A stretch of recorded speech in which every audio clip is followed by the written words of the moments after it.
Hi, Malcolm. It's Sean here. Can't hear you. Oh, you're muted.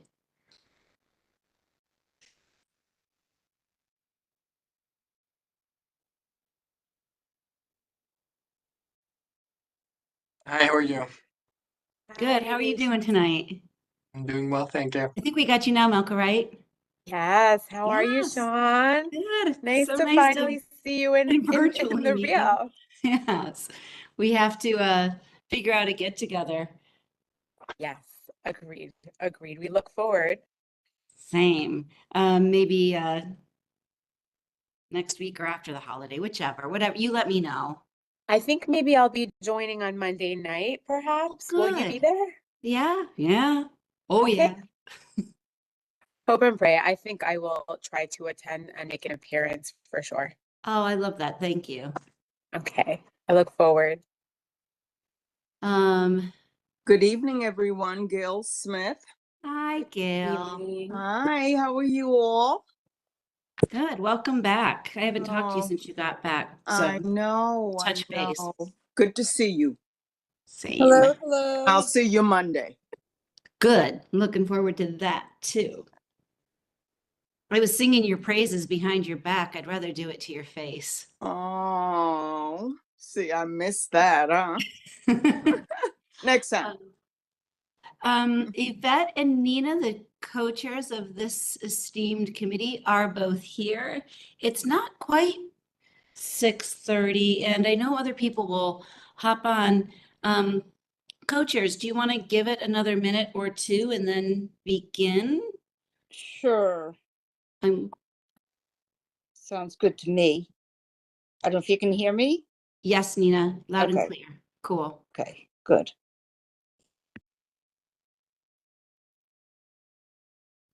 And I honestly, let me double check something. Sean, I just joined, but just to make sure, are our two presenters here? Our presenter from OHEL is here, and we'll get started there. And then I did hear from Karen, and so she had even sent me a PowerPoint, so I know she's geared into joining us. I'll reach Okay. out and send her a text and see and make sure she's not having trouble getting on. But we can certainly start with Malcolm Grossman, Okay, sure. when you're ready. Okay, hi everybody. Okay.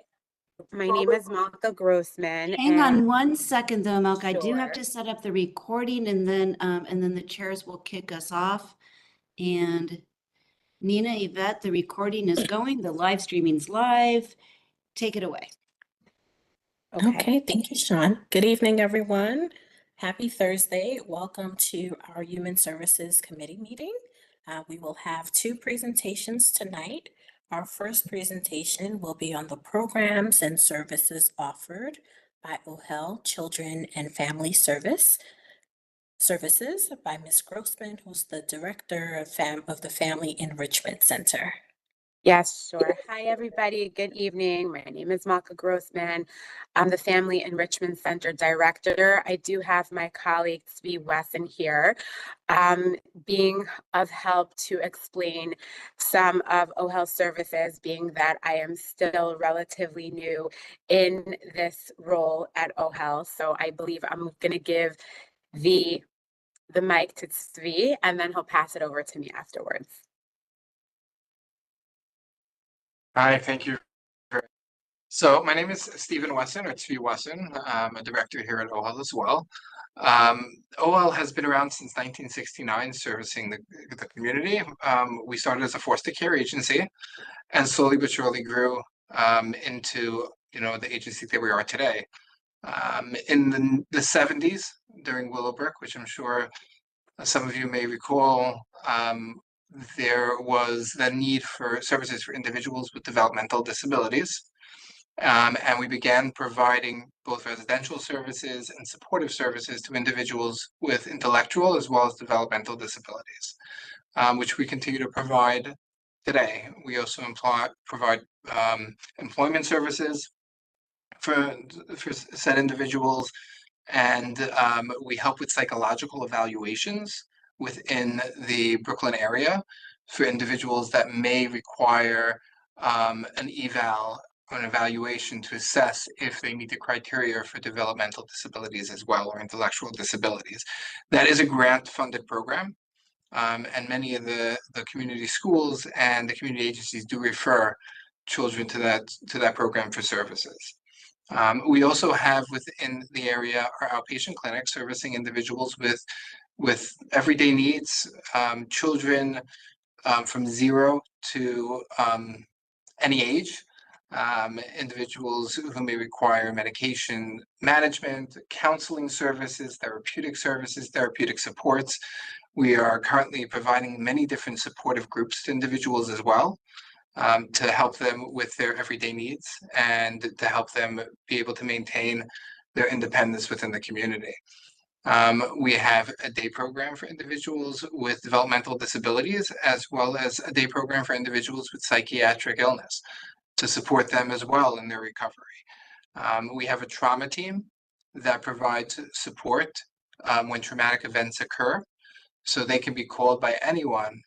It could be for a sudden loss or sudden illness, and we go within the community to support the individuals, their families and caretakers, as well as, it could be a community liaison like yourself. So we're frequently called, and our team is very active sadly active in supporting individuals as well. We have a mobile outreach team that provides mental health support to individuals. They go within the community, anybody can activate them, and they might meet with an individual or family that might be struggling with a mental health struggle, and they identify services, link those individuals up, and help them to maintain, again, their independence within the community. And if a higher level of care is necessary, they provide linkage to that as well.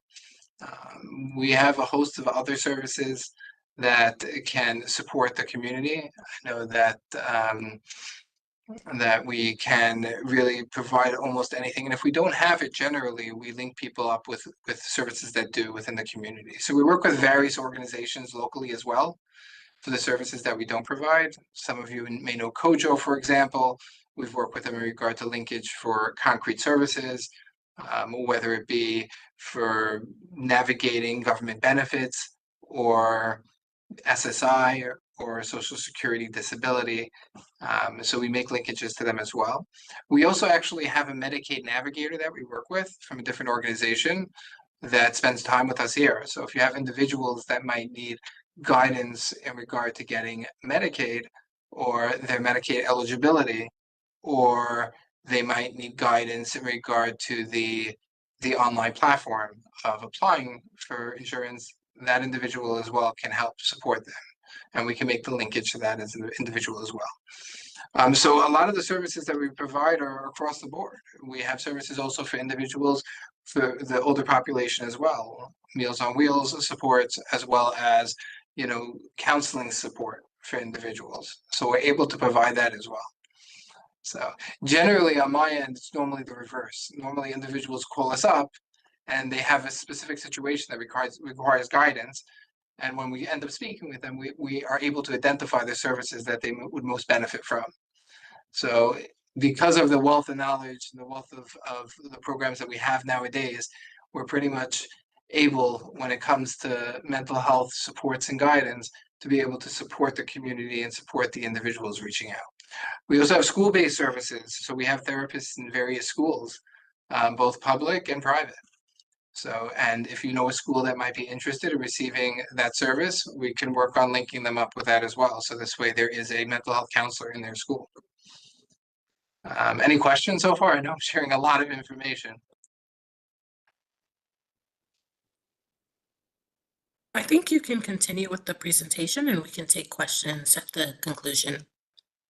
Okay, excellent. So, no, thank you. So, we're very much embedded in the community.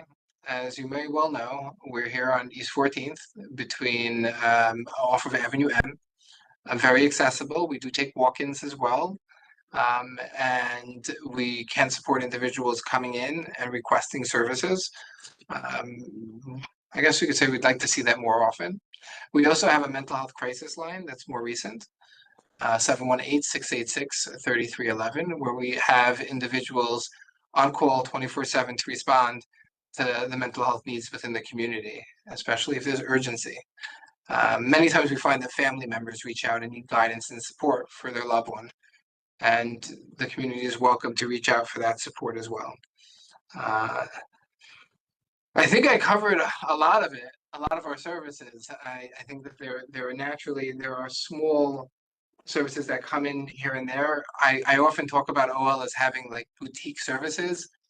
We have smaller services, we have larger services, but when it comes down to servicing the community, we service everybody and we try to support people to the best of our ability and help them to reach their optimal point of being able to integrate the best way they can in a healthy manner within the community. So we do a lot of outreach and we work with a lot of the community supportive organizations collaboratively as well.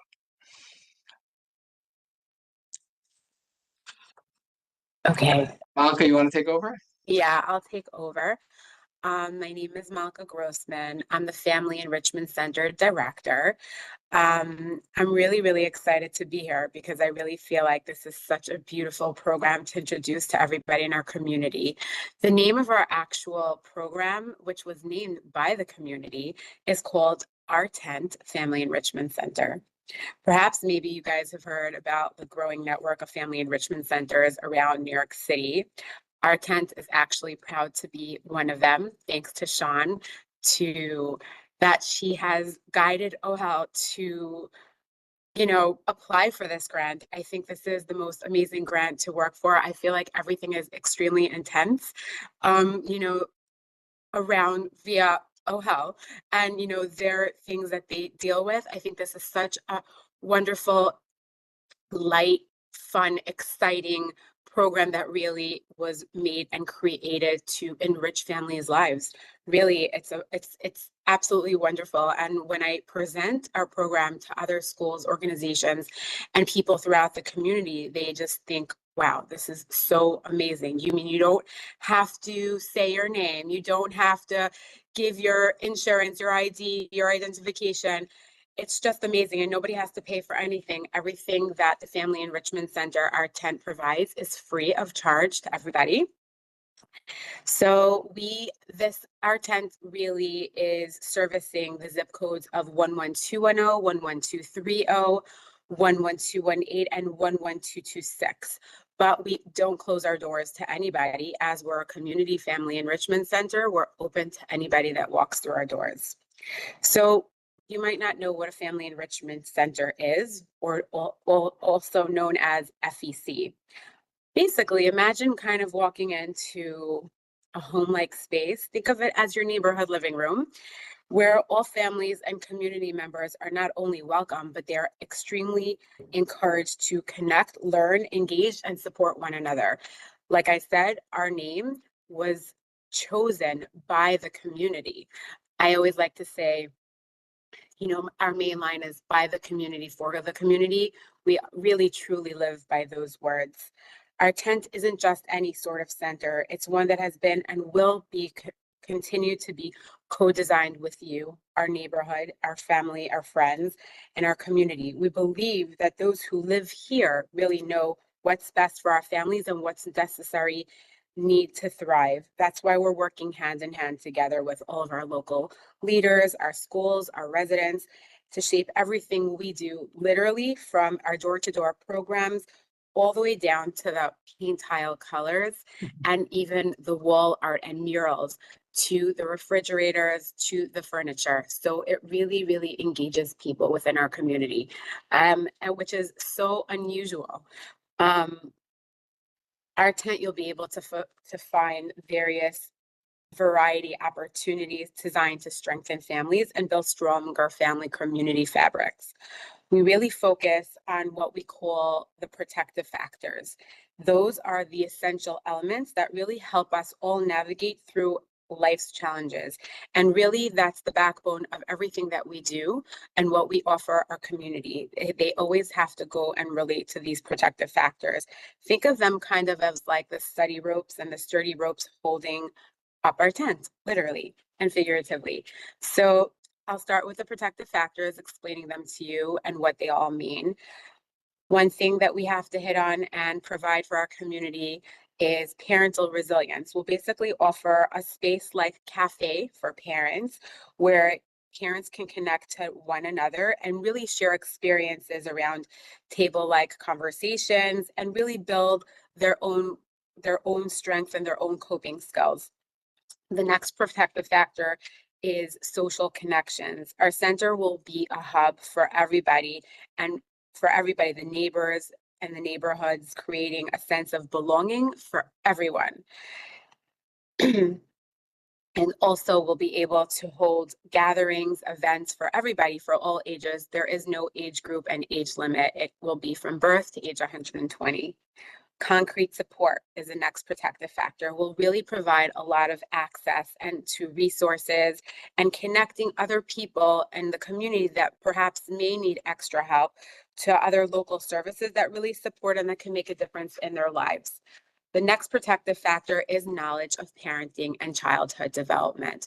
We really, really look forward to educational and giving to our community members educational workshops on topics like positive parenting techniques and really understanding child development, giving all the parents the tools that they really, really need to nurture their children and families. The last one is social and emotional competence of children. Through all various activities, we really, really aim to foster children's social and emotional connection and growth, really helping them build essential skills in life. The best part, like I said before, our tent is actually free, voluntary, and open to everyone in our community. You can literally simply walk in, participate in activities, volunteer your time, or just connect with others. We don't require any personal information or to participate. We are not involved in any case management services. We're simply here just to really be supportive and enrich the presence in your lives. Our vision for our tent is really a cornerstone for our community, a place where family feels supported, children can flourish, and everyone feels a sense of connection and belonging. We really truly believe that working together, we really can create a stronger and more resilient community for all. So the next question is, how can anybody in the community get involved? We really encourage you guys to visit our tent when we are officially open. Even though we don't have an actual space, we are still having and doing offerings and activities throughout the community. But you can come and you can see the space. God willing, I will let Sean know when we'll have an open house, when people can come by and really just say, hey, what would you like and what do you envision here? The next step, what we're, kind of we're moving towards is right now we're actually building the actual floors and the ceilings. So that's part one. Once we have like that in place, I would like to have an open house, which we would invite all community members and community leaders to really come in and co-design the space with us, which really means that you can come in, like have a cute little sticky note and put on the spaces throughout our entire space and saying, hey, I really think a library would be good for the kids here, or, a tabletop activity area here, or I really feel like this would be a great space for kids to sit and do homework with laptops, or just a family cute lounge. We're definitely, I know, based on community votes and communities' wants and needs, we're already like dealing with placements on televisions and things like that, so we can eventually host Super Bowls and game nights and really, really cool fun things. I really kind of think that it's just really wholeheartedly, I think the city that gave this grant, they really, really, truly wanted to enrich everybody's lives, and there's zero strings attached, which is so, so beautiful, and really we really want to make people feel warm and welcome and completely safe. So as well as me, trying to find the proper staff to go along with the fabrics of our standards, I'm still doing our interviews and really looking for somebody extremely warm, extremely kind, extremely welcoming, so that when somebody comes into our space, they'll be welcomed with a happy, smiley face, that they can grow and cultivate a beautiful relationship with anybody, from my staff. So we're really, really excited for the potential of our tent and our enrichment center, and really, really want to create a positive impact on the community. And I really, really look forward to welcoming all of you guys soon. Our address is 1600 East 19th Street. We're not there yet, but that's going to be our space. If any of you like to contact me, please feel free to do so. It's Malka, MALKA _Grossman, GROS as in Sam, S as in Sam, MAN at ohelfamily.org. And my phone number is 718-686-4567. I'm happy to answer anybody's questions. Thank you both so much for the presentation on all of the wonderful services provided by OHEL. Does anyone have any questions for our presenters? Okay, Nina? My co-chair, Nina? Hi. Sorry, things are popping up on my screen. Yeah, thank you very much. Wow, it's really amazing how much OHEL has expanded. A true story. I was living in the woods of New Hampshire, basically, and trying to move to New York, and had written OHEL and gotten some answer like, that this was way pre-computers back actually in the, I guess, late 1970s. Oh no, we don't have anything. But then I was driving by and I said, let me just walk in. Landed a job as a one of the counselors in a group home for young women, and then actually wound up with a second job with OHEL. As you spoke about the larger facilities that closed. This was I don't know if it's still there, out in Far Rockaway, for this group of children who'd been at the Maimonides facility, and they were like the toughest placement, and nobody would take these children in, basically, sadly. And I wound up being the recreation counselor. So I go back a long ways with OHEL. I do have a question. I think this is more, I guess, for Stephen. You were talking about the, testing and evaluations. Is that only for children? So, great question. When it comes to intellectual developmental disabilities, which we're referring to OPWDD primarily. With OPWDD, diagnosis for an individual needs to take place prior to 20 years old.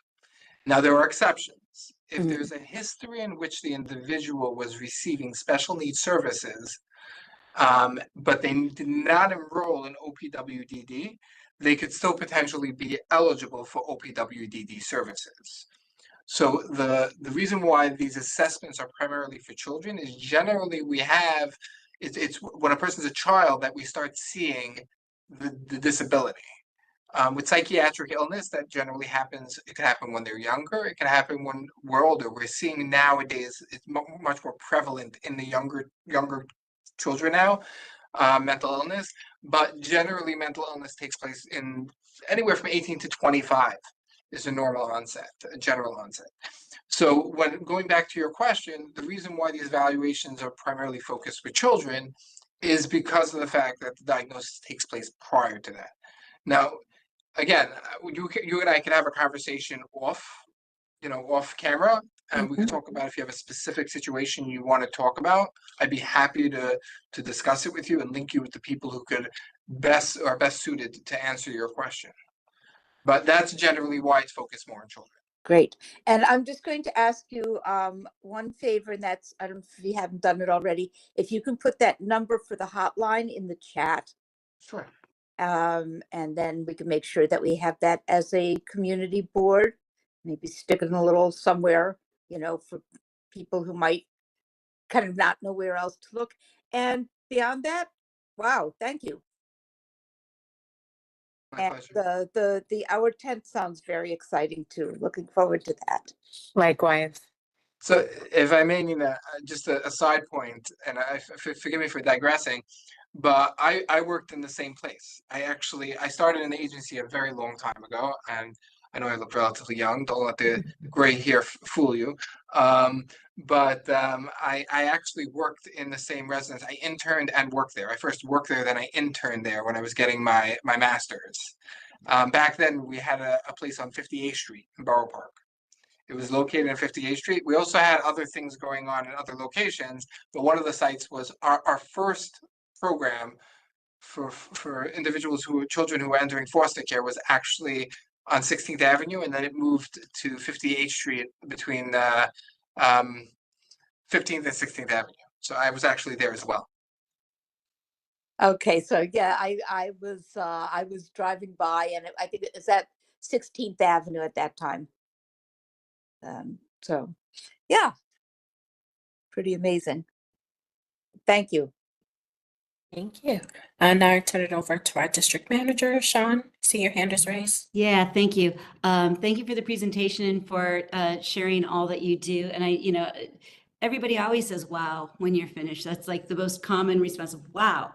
And it's well deserved. I think you said, but I just want to make sure. This is an ACS grant. It's a grant that's administered by Administration for Children's Services. And you're kind to say thanks here, but you all did all the work. And I think, Stephen, were you involved in actually applying? Because I happen to know that this was an extremely rigorous grant application process. And you do lots and lots of these, so you would know better than I. But it is my understanding that this was rigorous because the programming is rather open-ended. So ACS had to make sure that it was going to an organization that would be a good steward of it. So it speaks so highly of your organization that you were entrusted with Brooklyn's only FEC, I think. Yeah, as of now.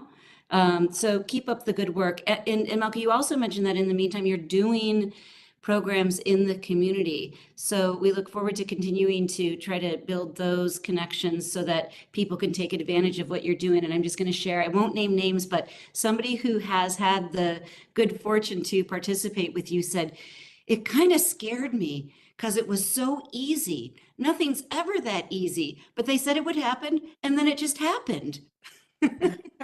So thanks for making it easy for our community partners to participate.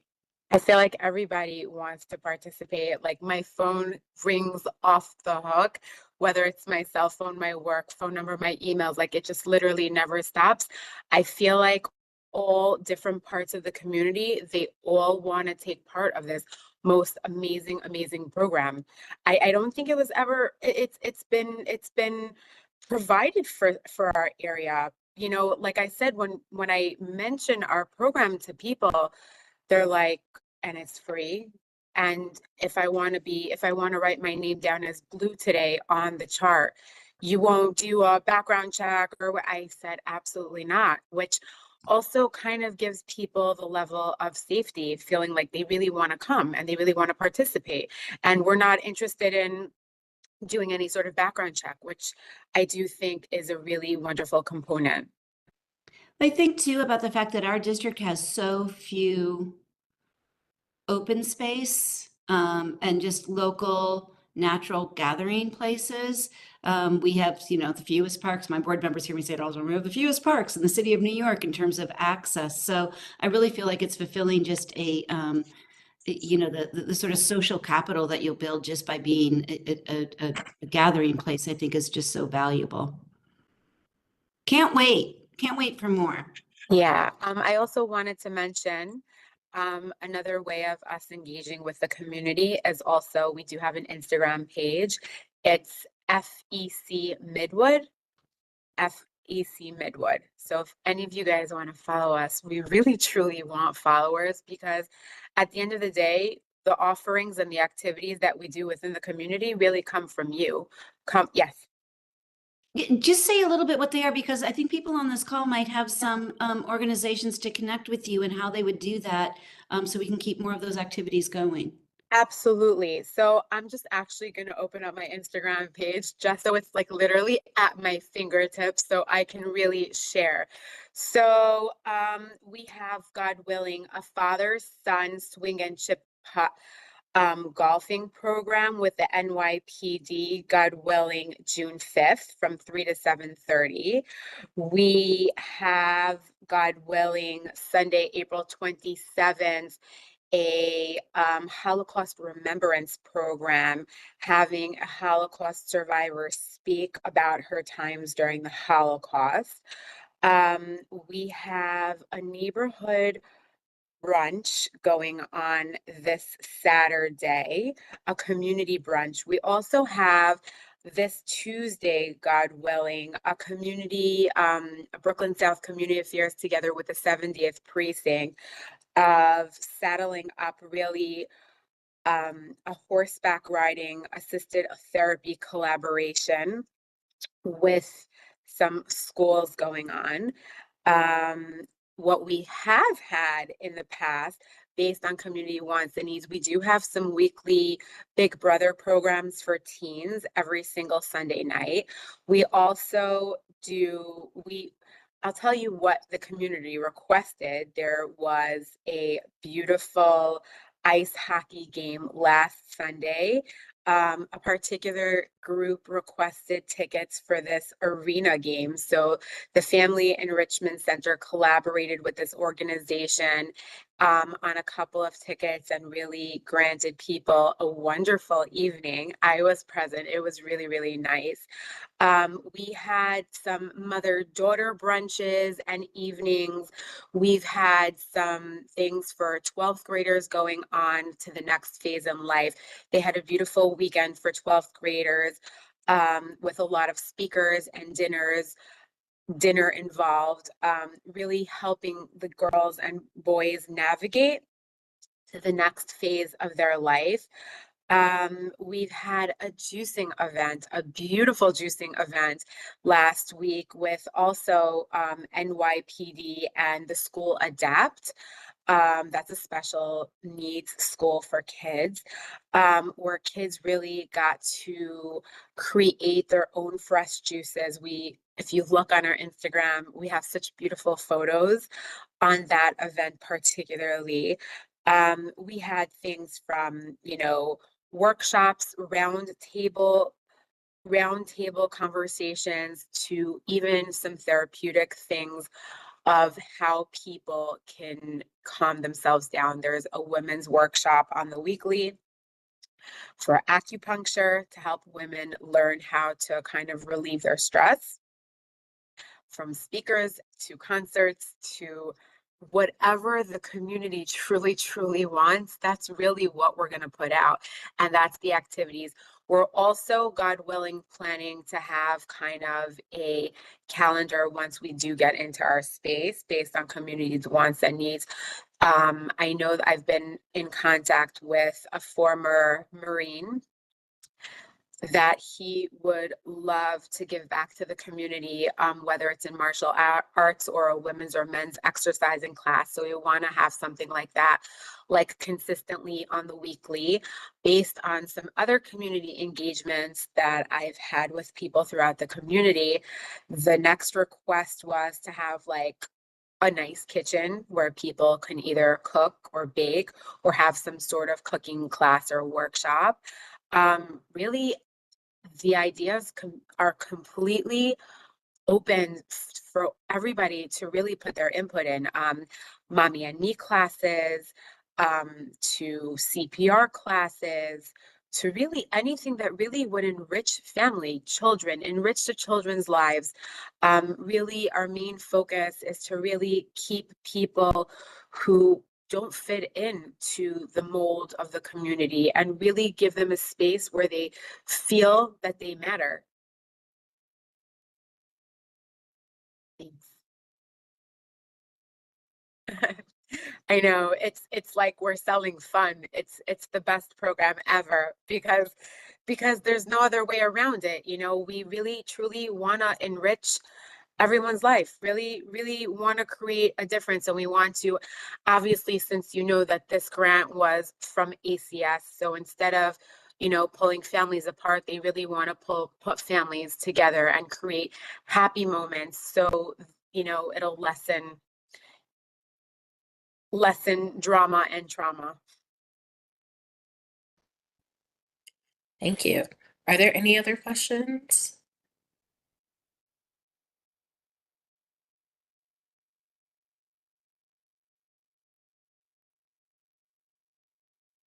I don't see any hands raised or any questions in the chat.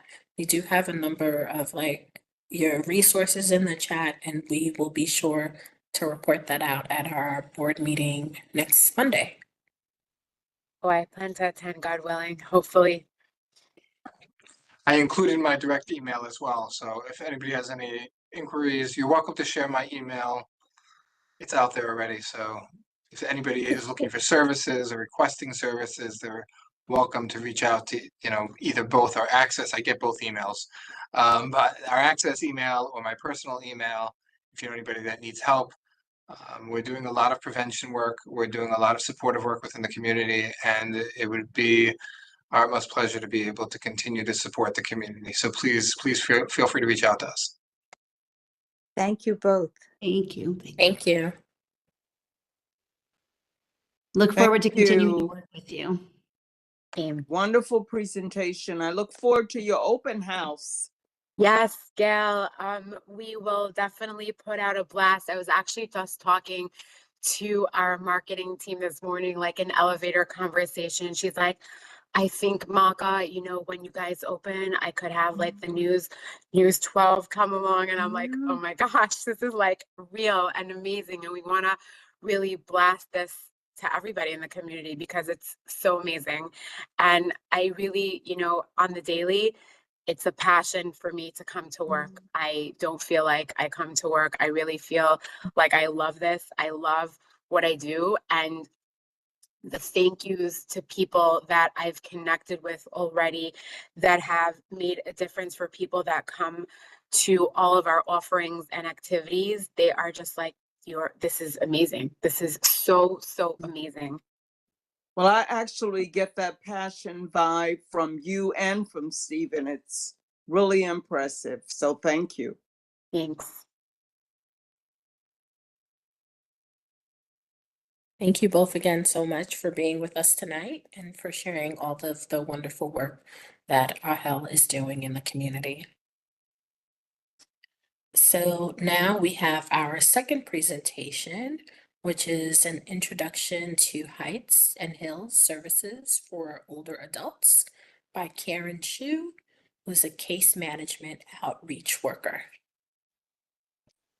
And Hi. before you begin, I'm sorry, I just wanted to let Malka and Stephen know that you are more than welcome to stay. You can also reclaim your evening if you prefer to skedaddle. Yeah, thank you, Malka and Stephen, for the wonderful presentation about the Family Enrichment Center. We actually case management as well, so it's great to see. Nice full circle there. Yeah. I like that interconnectedness. That's important, and that's what builds community.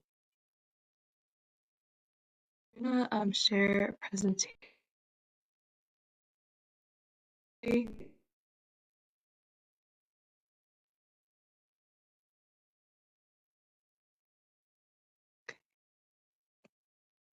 All right.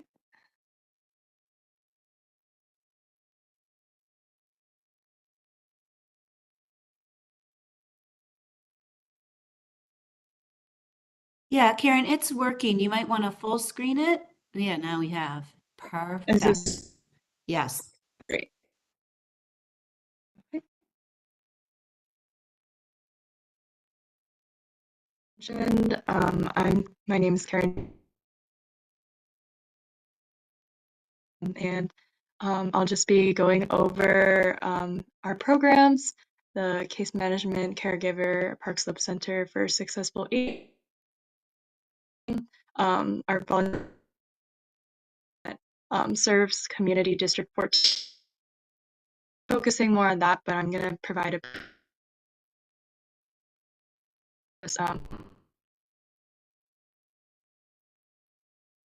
so a brief introduction of who we are. Older adult since 1970. NYC Aging, successful providing supports in social determinants, security, access to, as I mentioned, program, our Park Slope Center and volunteer program. Brief overview of our as mentioned earlier, we serve older adults, and the goal is to help older adults maintain their independence and quality of life as they age. And for our case management program, community districts 8, 9, and 16 is borders. I wanted to mention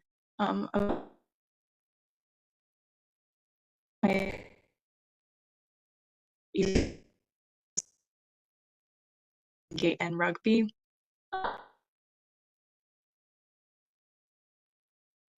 To provide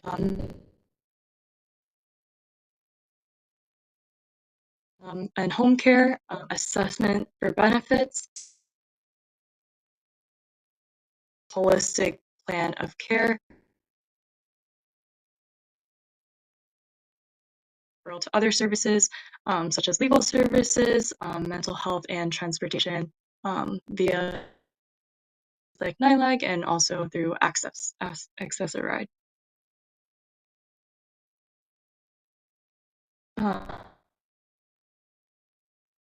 Ability for a case management program, one of the is that directing and decisions enable. There are some of the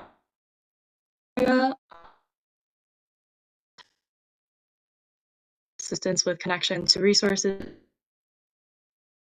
community, food, financial security, and legal information. And so if that covers, there's a case management agency in every community of New York City. CB14, we actually partner with OHEL and include JASA, Brooklyn, and COPO. So, oftentimes people can also call Aging's website. So I'm gonna caregiver program provides support for caregivers of and older, support for older adults who are caregivers of children younger or caregivers of individuals. And so the main goal of our caregiver program counseling services for caregivers, and we have caregiver groups. We can provide assistance items that insurance doesn't cover, such as get medication costs, and we can also, so for example, if you are caregiving for someone and a couple of weeks, we can arrange for respite care through our care partners. Our Park Slope Center for Success is open to older adults 60 and older. It's a free center, and we're open Monday through Friday, 9 a.m. to 5 p.m. We're across from the Methodist Hospital, 7th Avenue, and we exercise classes, art classes, and discussion groups. We can also provide technology help, and we have lunch, or it's by donation, a suggested donation of $175. also provide assistance with connecting to services, entitlements, and benefits.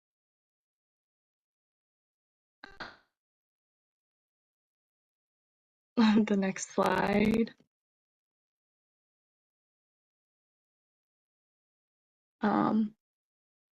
For our volunteer program, we have 4 main components. We have our friendly visiting program. The main goal of the friendly visiting program is to connect a volunteer who can provide social support and companionship, and this can consist of a home visit once a week, or a phone call, and for about an hour a week. And we also offer sort of a hybrid volunteering option, home visits and phone. They might prefer. And we also have shopping squad, where volunteers provide assistance with getting groceries for older adults. We also have additional projects and appointment companions, where our volunteers will accompany the older adult to their health appointments. Apply to a volunteer, the only criteria is that for friendly visiting, they do have to be 18 and older. But for shopping squad and special projects, we have volunteers 16 and older, and so we can have high schoolers volunteer for those as well.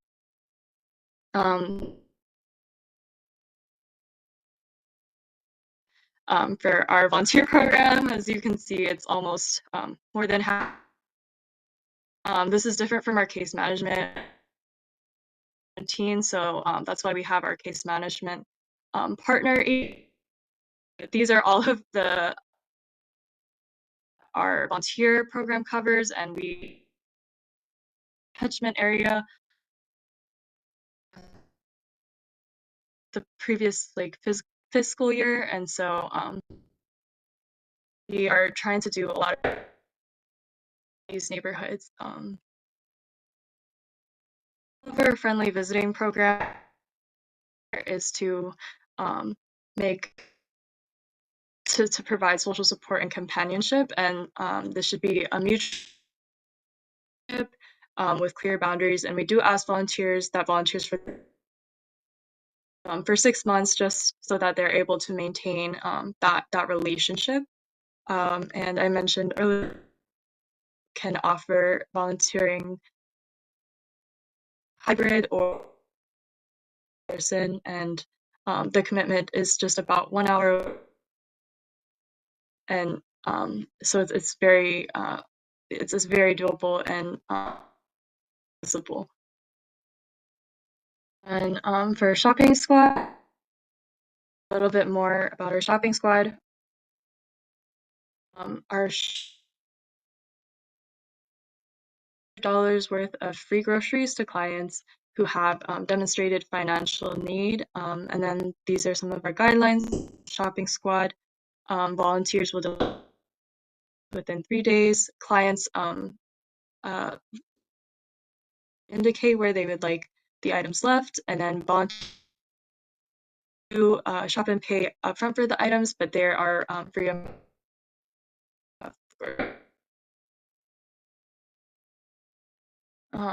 Finally, a little bit more in depth with our special projects and appointment companions. As I mentioned, our appointment companions,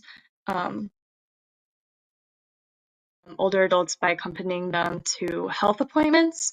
And we also have other special projects. For example, during we serve meals in the community, and we also have other projects on a one-off basis, and you can learn more about these. Our volunteer website, the volunteer brief video of our volunteer. Share the video. Let's So see. YouTube has changed its settings, so you have to actually be logged in to be able to Okay. share a video without Gotcha. this. So maybe we can share the link in the chat.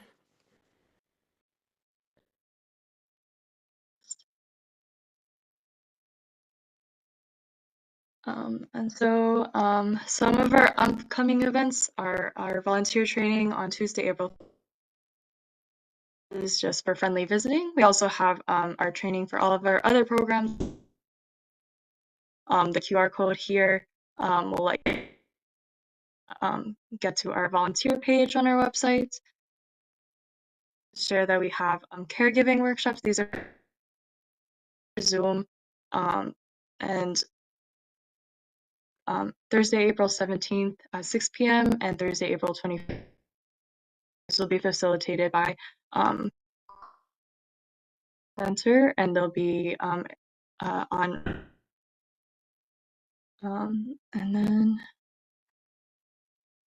if you have any, this is our contact page, and I can take any questions, and also I can share the link for the YouTube video.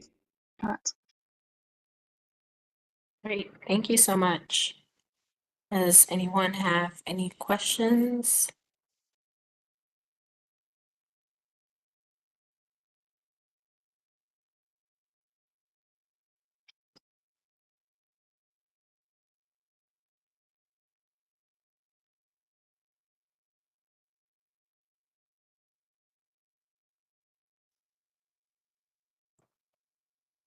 Yvette, I see Malka's hand went up. Yes. Yes. Hi.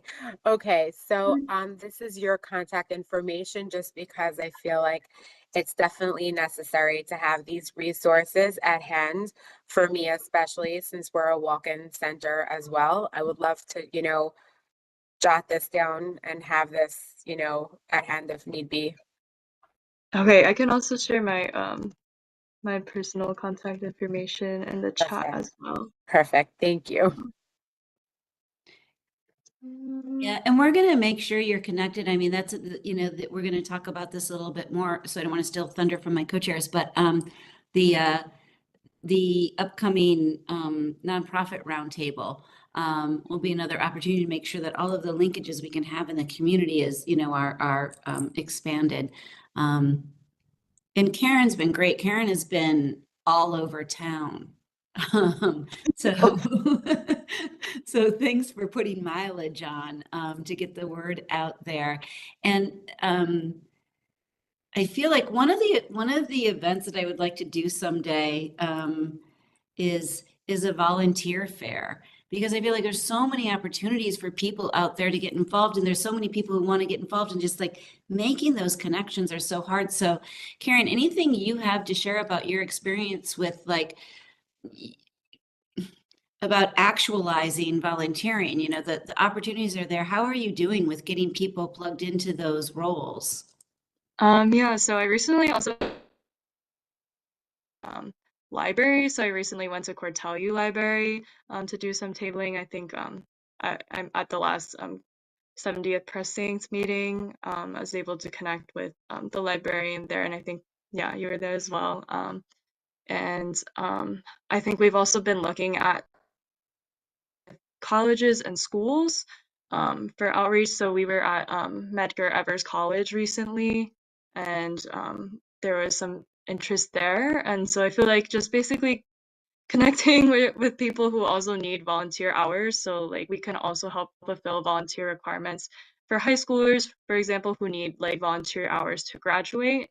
And so just sort of seeing where is there already kind of like an existing like volunteer base in the community. And that's kind of just how I've been going about it so far. But I'd love to hear any like suggestions you have as well. Yeah, we'll keep in touch. We can certainly get contact information to you for the right people at Brooklyn College, and then also Toro College in the community are probably two other good spots.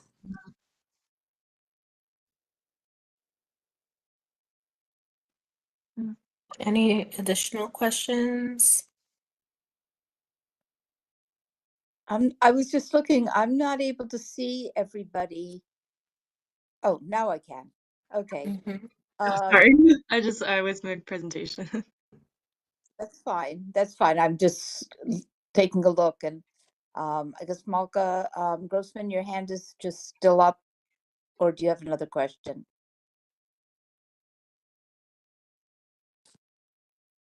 I'm not hearing you, Yvette. No, Malka took No, her hand out. that was my previous question. Apologies. I don't want to miss if you have another question, so thank you. Thanks. And thank you, Karen. These are just really exciting things to hear about, because if you don't come and talk to us, a lot of times we don't know that these things are out there. Yeah. Yeah. So it's really important to get to hear from the people who are providing these kinds of services in the community. I'm happy that I could Yes. come join. Thank you. Thank you.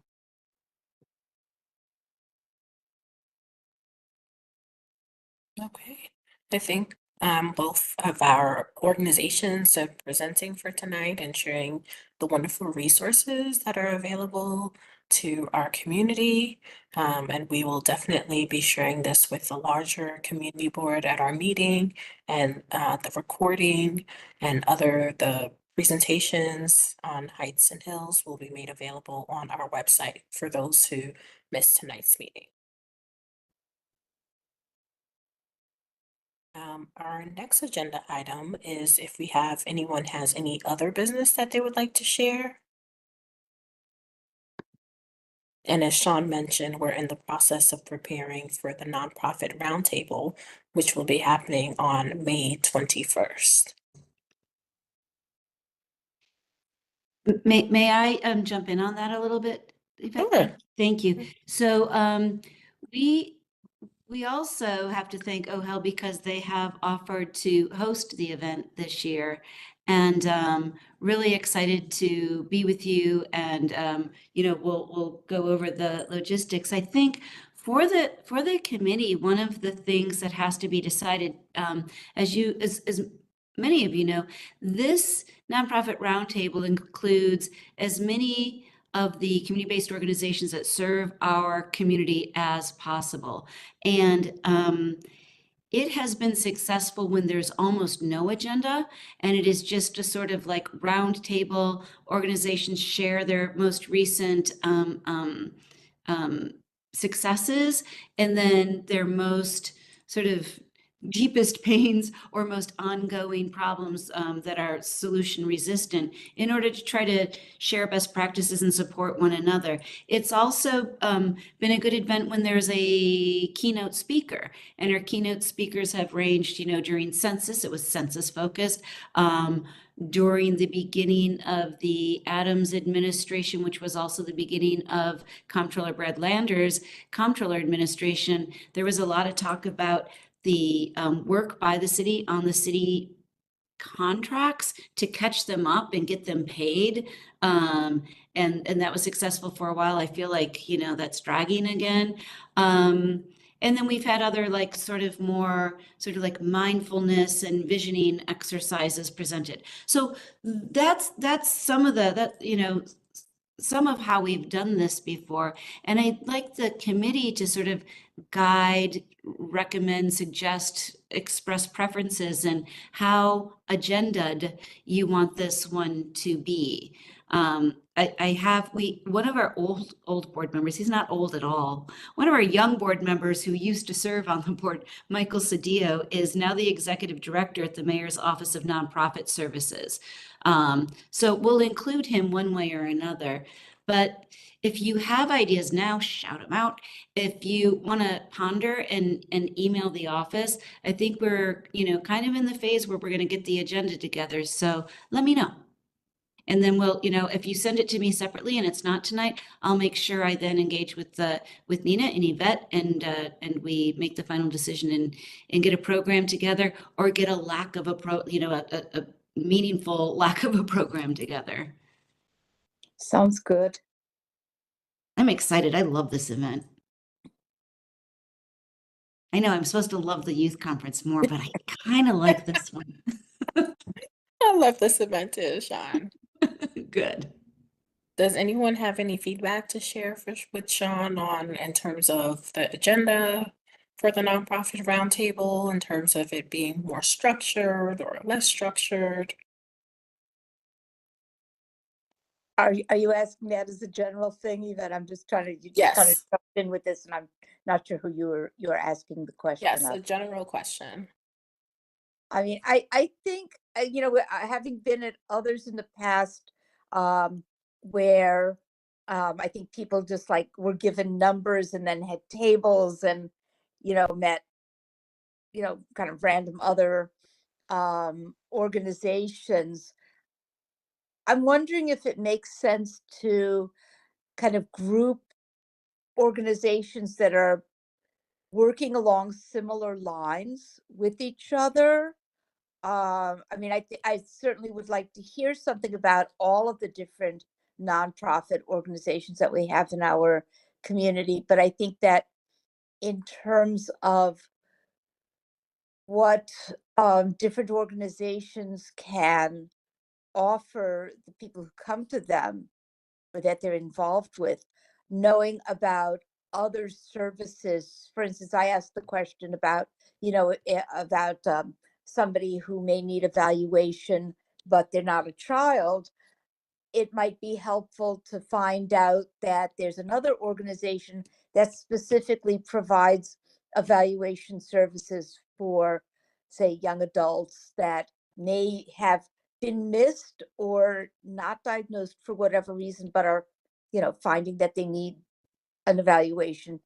I'm not going to find that out if I'm sitting at a table with, people who are doing theater and art and other Yeah. things. Okay, does yeah, that so what I'm hearing, Nina, is that when we do small group breakouts to try to make sure that the organizations that are likely to refer to one another are grouped so that they can make the connections to make future referrals. think that's a good way of putting it. I'm sort of babbling along here. No, Figure out how to it's kind of what we're doing. that. We're spitballing. Yeah, so we'll do some sort of loose assignments, but then we'll give organizations an opportunity to sit at a, to figure out their own table because we have so many multi-service organizations. So, but yeah, no, okay, I heard and that can be part of our planning. Thank you, Stephen. And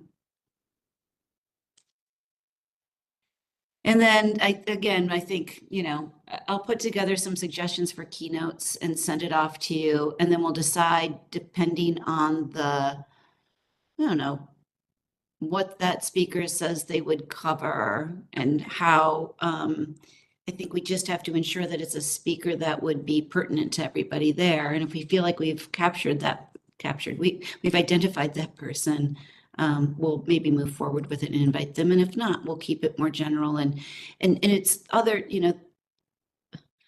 when we get feedback from participant groups, they really do love the a chance to talk to one another.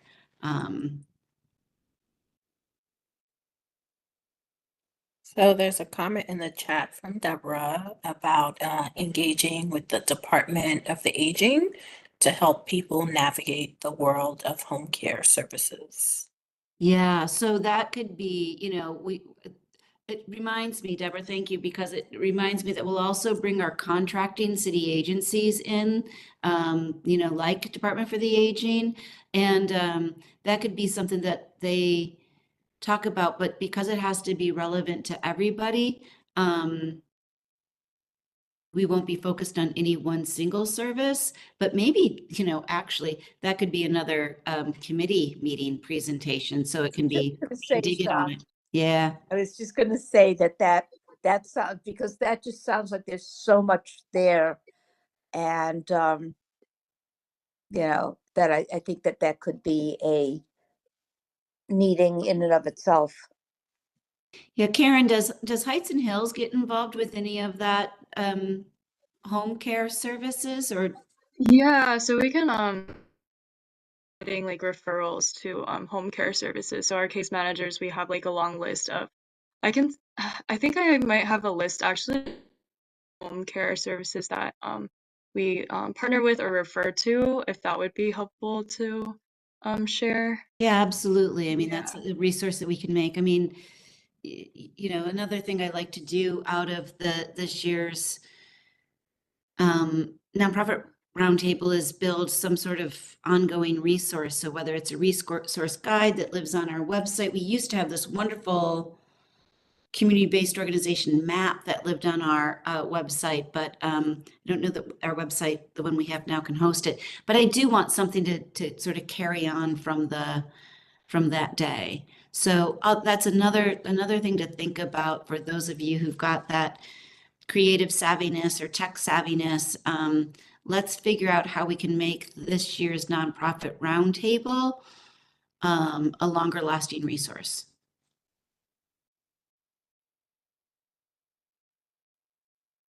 And that's all I've got. I appreciate the time and indulgence and any thought you put into it and suggestions that come in my way. Thanks in advance.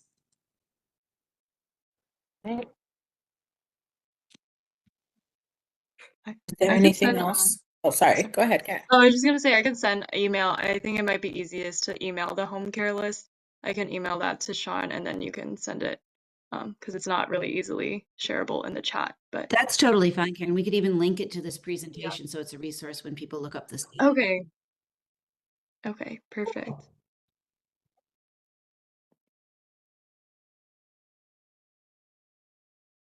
Are there any other topics that any committee members would like to bring up at the moment?